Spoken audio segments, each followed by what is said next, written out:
2కి shift start అవుద్దని. So నేను ముందైతే 6 to 7 తినేదాన్ని. So there is concept call dirty fasting and clean fasting. నేనైతే డర్టీ ఫాస్టింగ్ చేశాను. మళ్ళీ అది మిస్యూజ్ చేసుకొని we are having too much of ice creams of chocolate. Mental clarity అయితే క్రేజీ ఉంటుంది గైస్. PCOS కానీ థైరాయిడ్ కానీ డయాబెటీస్ కానీ ఉన్న వాళ్ళకి షుగర్ లెవెల్స్ చాలా డౌన్ అవుతాయి. ఎక్కువ తిన్నప్పుడు there is a more chance of getting vitamin deficiency. It cannot be done by people who have insulin issues like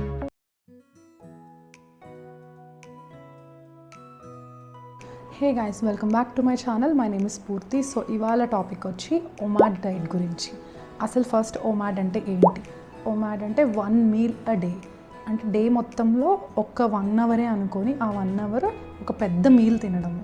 and అసలు ఎవరెవరు చేయొచ్చు, ఎవరెవరు చేయకూడదు, అండ్ రిస్క్స్ ఏంటి, బెనిఫిట్స్ ఏంటి, ఆల్సో టైమింగ్స్ ఎలా మెయింటైన్ చేసుకోవాలి, ఇవన్నీ నేను ఈ వీడియోలో కవర్ చేస్తాను. ఫస్టే చెప్పేస్తున్నాను, it cannot be done by people who have insulin issues. Like ఇప్పుడు PCOD వాళ్ళు ఉన్నా, లేకపోతే డయాబెటీస్ వాళ్ళు ఉన్నా, అంటే PCODకి కూడా ఇన్సులిన్ రెసిస్టెన్స్ ఉంటుంది కాబట్టి, ఇంకా థైరాయిడ్ వాళ్ళు ఉన్నా, వీళ్ళు OMAD చేయకపోవడమే బెటర్. ఎందుకు అంటే వాళ్ళ ఇన్సులిన్ అనేది లైక్ ఇన్సులిన్ రెసిస్టెన్స్ వల్ల గ్లూకోజ్ అప్టేక్ అనేది సెల్స్లో చాలా తక్కువ ఉంటుంది. సో దానివల్ల ఫెయింట్ అవ్వడం ఇట్లాంటివి అవుతాయి అన్నమాట. So it is a very risky diet. ఇలాంటి ఇష్యూస్ ఉంటే మాత్రం అస్సలు చేయొద్దు. మనం ఎప్పుడైనా తక్కువ తిన్నప్పుడు there is a more chance of getting vitamin deficiency. So ఖచ్చితంగా వైటమిన్స్ కవర్ అయ్యేటట్టు చూసుకోవాలి. అండ్ ప్రోటీన్ కంటెంట్ కూడా కాంప్రమైజ్ అవ్వకుండా చూసుకోవాలి. అసలు ఏమేమి తినాలి? ఫస్ట్ అయితే ప్రోటీన్స్, ఫ్యాట్స్, కార్బ్స్ అంతా ఒక ప్రాపర్గా కవర్ అయ్యేటట్టు చూసుకోవాలి. బట్ OMAD లాంటి ట్రిక్కీ డైట్స్లో ఏంటంటే ఎస్పెషల్లీ ఇంకా కొంచెం కేర్ఫుల్గా ఉండాలి. బికాస్ రిస్క్స్ ఎక్కువ కదా. సో మనము like proper protein and fat content అయితే కవర్ చేసుకోవాలి. అండ్ ఖచ్చితంగా ఫైబర్ ఉండేలా చూసుకోవాలి. ఒకేసారి ఇంత మీల్ తింటాం కాబట్టి, అండ్ ప్రోటీన్స్ కూడా ఇంక్లూడ్ చేయాలని మాట్లాడుకున్నాం కాబట్టి బాడీకి డైజెస్ట్ చేసుకోవడం చాలా కష్టం అవుతుంది. సో ప్రాపర్ ఫైబర్ ఉంటే డైజెషన్ కానీ బౌల్ మూమెంట్స్ కానీ ప్రాపర్గా అయ్యి ఇష్యూస్ రాకుండా అవుతాయి, కాన్స్టిపేషన్ లాంటి. OMADతో రిస్క్స్ వచ్చి యూజువల్లీ నేను ఫేస్ చేసిన రిస్క్ వచ్చి ఎలక్ట్రోలైట్స్ తక్కువ అవడము, షుగర్ లెవెల్స్ లో అవ్వడం అనేది జరిగింది. బట్ ఎవెన్చువల్గా నాకు అలవాటు అయింది. బట్ నేను as I mentioned earlier, PCOS కానీ థైరాయిడ్ కానీ డయాబెటీస్ కానీ ఉన్న వాళ్ళకి షుగర్ లెవెల్స్ చాలా డౌన్ అవుతాయి. ఎందుకు అంటే ఇన్సులిన్ రెసిస్టెన్స్ అనేది ఉండడం వల్ల షుగర్ అనేది సెల్స్లోకి ఎంటర్ అవ్వదు బాడీలో అవైలబుల్గా ఉన్నా. సో అవైలబుల్గా లేకపోతే ఇంక ఇమాజిన్ ఎంత డిప్రైవ్ అయిపోతాయో సెల్స్ ఒకేసారి. So they need a little bit of carbs to keep going. మరీ నీరసమై ఫెయింట్ అయ్యే ఛాన్సెస్ ఉంటాయి. ఇది చాలామందికి అవ్వచ్చు. సో అది చాలా కేర్ఫుల్గా ఉండాలి. అండ్ నాకైతే ఎలక్ట్రోలైట్స్ తక్కువ అయ్యాయి. ఎందుకు అంటే నేను OMAD చేస్తున్నప్పుడు ఎక్కువ వాటర్ తాగేదాన్ని టు ఫిల్ మై స్టమక్. అంటే ఆకలి లేకుండా ఉండాలని green teas back to back, అదేంటి black tea, black coffee, and ఎక్కువ లిక్విడ్స్ వెళ్ళిపోయాయి. సో దానివల్ల నేను పర్సనల్గా ఫేస్ చేసిన ఎలక్ట్రోలైట్స్ తక్కువ అవ్వడము. ఎందుకు అంటే హైడ్రేషన్ ఎక్కువ అవ్వడం వల్ల ఖచ్చితంగా బాడీలో లైక్ సాల్ట్స్ అనేవి తగ్గుతాయి అన్నమాట. అంటే కొంచెం ఇంబ్యాలెన్స్ లాగా అవుతుంది. సో దానివల్ల కూడా నీరసంగా, నాసియస్గా ఉండడం అలా జరిగింది. ఇంకొక రిస్క్ వచ్చి గాల్ బ్లాడర్ స్టోన్స్. ఇది ఎందుకు వస్తుంది అంటే ఒక ఓవరియూ ఇస్తాను మీకు. సో బేసిక్గా మన లివర్ ప్రొడ్యూస్ చేసే బైల్ జ్యూస్ని గాల్ బ్లాడర్లో ఒక సూట్ కేస్ లాగా స్టోర్ చేసుకుంటుంది అనమాట. అంటే బైల్ జ్యూస్ డైజెషన్కి వాడుతుంది కదా బాడీ. సో అట్లా గాల్ బ్లాడర్లోంచి కొంచెం డ్రిప్ అయ్యి ఫుడ్ డైజెషన్కి హెల్ప్ అవుతుంది అది.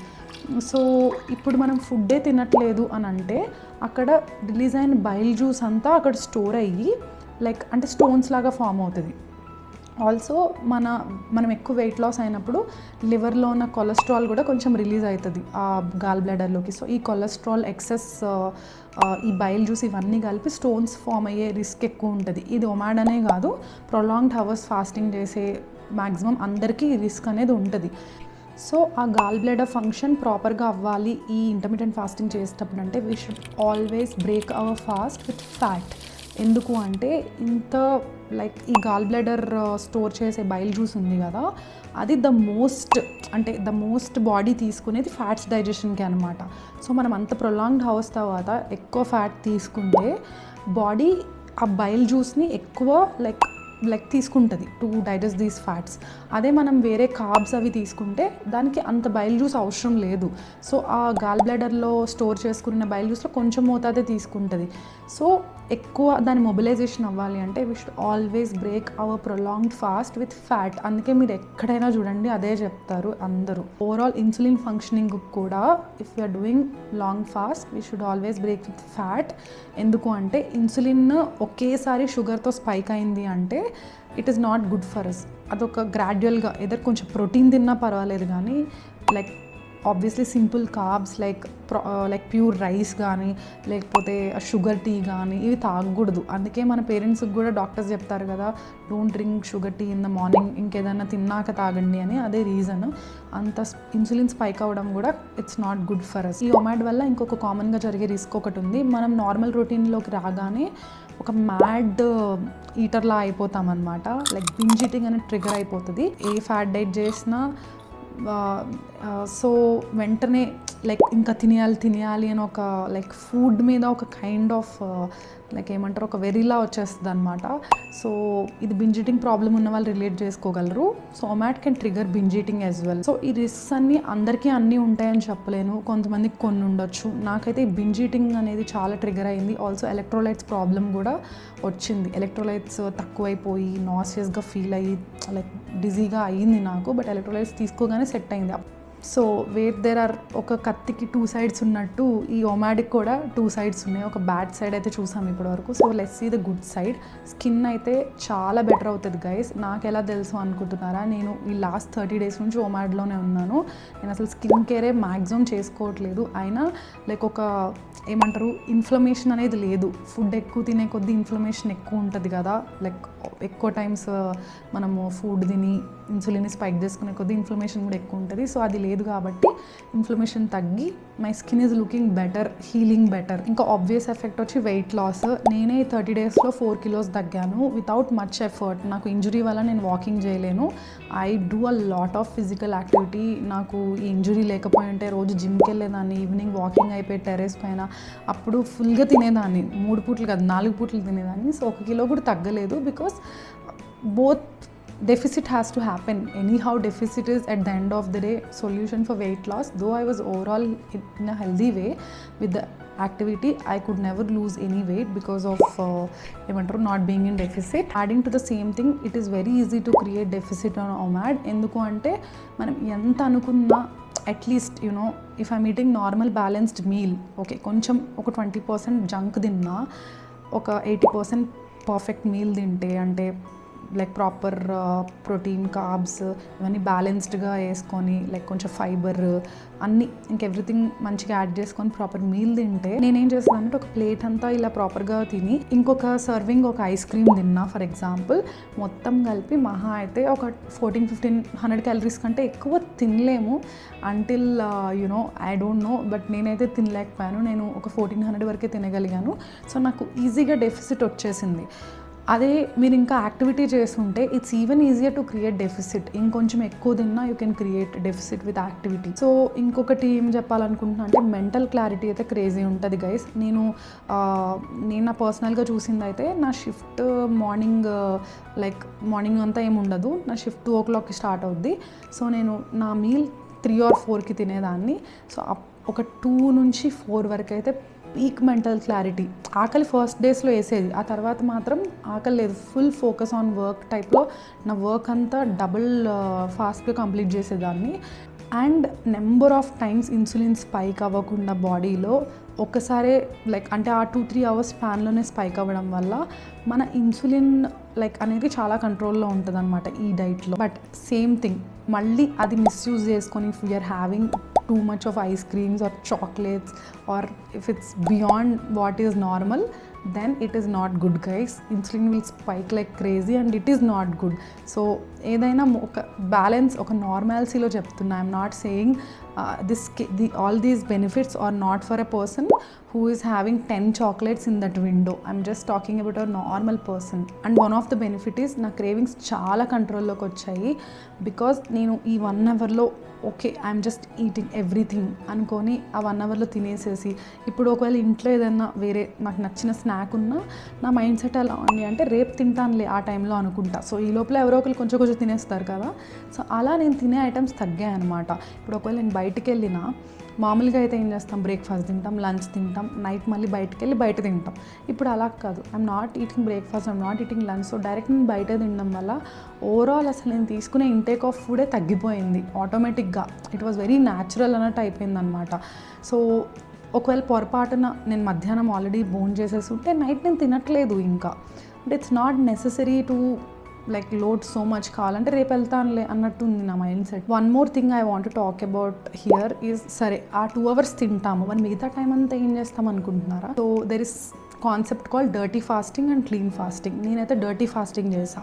Clean fasting I don't think it is sustainable guys. Clean ఫాస్టింగ్లో ఓన్లీ వాటర్ తాగాలి, ఇంకేమీ తాగకూడదు. Even black tea, they believe that it can break the fast అనమాట. బ్లాక్ టీ, గ్రీన్ టీ, ఇంకా nothing. I don't think I can survive on a diet like that. So నేనైతే dirty fasting ఎంచుకున్నా. I usually drink for fasting is 10, 20, 30 క్యాలరీస్లో ఉండే drinks అన్నీ తాగేదాన్ని. అంటే sugarless tea. So ఇంతే, కొంచెం milk వేసుకొని, ఇంత డికాక్షన్ వేసుకొని, అసలు షుగర్ లేదు, ఇంకా 0 అన్నట్టు. సో అలానే కాఫీ కూడా వాటర్, మిల్క్ వేసుకొని, నాట్ కంప్లీట్ ఫుల్ ఫ్యాట్ కాకుండా. సో లైట్గా కర్డ్ వేసుకొని, butter milk, cucumber juice without fibre, and vitamin drinks వస్తున్నాయి కదా ఈ మధ్య, ఫాస్ట్ అప్వి వాళ్ళవి. ఒక ట్యాబ్లెట్ వేసేస్తే ఫిజ్ అప్ అయిపోద్ది, అది సమ్ 10 calories ఉంటుంది. Also there are so many drinks like 0 calorie drinks. I'm not recommending, but అందులో ఆర్టిఫిషియల్ స్వీట్నెస్ ఉంటాయి. It is bad at the end of the day, but it is personal choice guys. నేనైతే weekly once ఒక fancy డ్రింక్లా తాగుతాను. I believe coke తాగే బదులు, 12 spoons of sugar తాగే బదులు I'm okay with having little bit of artificial sweetener అనే mind సెట్లో ఉన్నాను నేను. సో మేబీ నేను ఫ్యూచర్లో ఇంకా లేదు, I won't encourage all that drinks అనుకొని అవ్వచ్చు, but at this point this is fine for me. So ఈ డైట్లో అయితే సేవియర్ వచ్చి నాకు ఎక్కువ తాగేవైతే buttermilk and green tea guys. Literally buttermilk అయితే తాగగానే ఆ లిటిల్ బిట్ ఆఫ్ ఫ్యాట్ ఉంటుంది కదా, దానివల్ల ఫుల్ అయిపోయినట్టు అనిపిస్తుంది. And I forgot to tell you also, నేను గీ కాఫీ తాగేదాన్ని. ఎక్కువ గీ కాదు, జస్ట్ కొంచెం గీ వేసుకొని డికాక్షన్లో, coffee water and just like black కాఫీలో కొంచెం గీ వేసుకొని తాగేదాన్ని, not more, like a teaspoon of ghee. So considering the timings, నేను చెప్పాను కదా నాకు 2 shift స్టార్ట్ అవుద్దని. సో నేను ముందైతే 6 to 7 తినేదాన్ని, అది కాస్త 5 to 6 అయిపోయింది. అలా 1 hour తగ్గి ఇప్పుడు నేను 1 to 2 తినేసి 2 నుంచి నా షిఫ్ట్ స్టార్ట్ చేస్తున్నా. కొంచెం స్లీపీగా ఉంటుంది ఫస్ట్ 3 hours, బట్ తర్వాత ఐఎమ్ ఫీలింగ్ బెటర్. 1 to 2 తింటుంటే నాకు ఈ హాఫ్ ఆఫ్ ద డే ఆకలి అవ్వట్లేదు, ఈ హాఫ్ ఆఫ్ ద డే కూడా ఆకలి అవ్వట్లేదు, సమ్వేర్ ఇన్ బిట్వీన్ కదా. స్లోగా నా విండో మూవ్ అయ్యాక నాకు ఇది కంఫర్టబుల్గా అనిపిస్తుంది. 5 to 6 కూడా బాగానే ఉంది, బట్ ఎక్కడో కొంచెం ఎంత ఫోకస్ చేసిన వర్క్ పైన కొంచెం థాట్ అయితే ఉండేది, బట్ ఇప్పుడైతే ఇంకా థాట్ లేదు. 1 o'clockకి తిన్న ఫుడ్ ఈవినింగ్ 6 కల్లా అరిగిపోతుంది. ఇంకా 6 నుంచి మళ్ళీ I'm feeling mentally clear with everything. ఆ వర్క్ కూడా అంత ప్రాపర్గా అవుతుంది, స్లీపింగ్గా ఏమి ఉండట్లేదు 1-2 hours తర్వాత. I think this is working for now, but I keep changing. But usually నేను చాలా వీడియోస్లో చూసిన వాళ్ళు కూడా ఆఫ్టర్నూన్ తింటేనే సస్టైనబుల్గా ఉంది అని చెప్పారు. ఒకవేళ మీరు ట్రై చేయాలనుకుంటే ఆఫ్టర్నూనే ట్రై చేయండి నన్ను అడిగితే. నేను ఎందుకు ఒమాట్ చేస్తున్నాను అంటే, ఇప్పుడు నా హ్యాండ్ వల్ల నేను వాక్ చేయలేను, ఎందుకంటే నేను స్లింగ్ వేసుకోవాలి, సర్జరీ అయింది కదా. సో దానివల్ల ఇక్కడ వెయిట్, లైక్ ఎక్కువ వాక్ చేస్తుంటే ఇక్కడ వెయిట్ పడి ఇక్కడ మెడంతా పెయిన్ వస్తుంది. అలా అని స్లింగ్ లేకుండా వాక్ చేయొద్దు, ఎందుకంటే గ్రావిటీకి ఇక్కడ పుల్ చేసేస్తుంది అనమాట డౌన్కి. షోల్డర్ ఇంకా పట్టు రాలేదు షోల్డర్లో. సో ఇంకొక 1 month వరకు నాకు ఇంకా వేరే ఆప్షన్ లేదు. సో నేను ఒకవేళ 3 పూట్ల నార్మల్గా ఎప్పుడు తినేలాగే తింటే ఖచ్చితంగా వెయిట్ గెయిన్ అయిపోతా. ఇప్పుడు అట్ దిస్ పాయింట్ నాకు అసలు క్యాలరీస్ అవసరం లేదు. అండ్ పోనీ నేను ఏమైనా పని చేయడానికి కూడా ఏం చేయట్లేదు, ఎందుకంటే రిఫ్లెక్సెస్తో హ్యాండ్ వెళ్ళిపోతుంది ఏదైనా డ్రాప్ అవుతుంటే లెఫ్ట్ హ్యాండ్ నుంచి అలా ఏదైనా చేస్తుంటే. సో అందుకని ఎందుకు ఇంకా అని చెప్పి నేను మ్యాక్సిమం అసలు నేను ఏ యాక్టివిటీ పెట్టుకోవట్లేదు, కాబట్టి నాకు ఇది ఇప్పుడు సరిపోతుంది.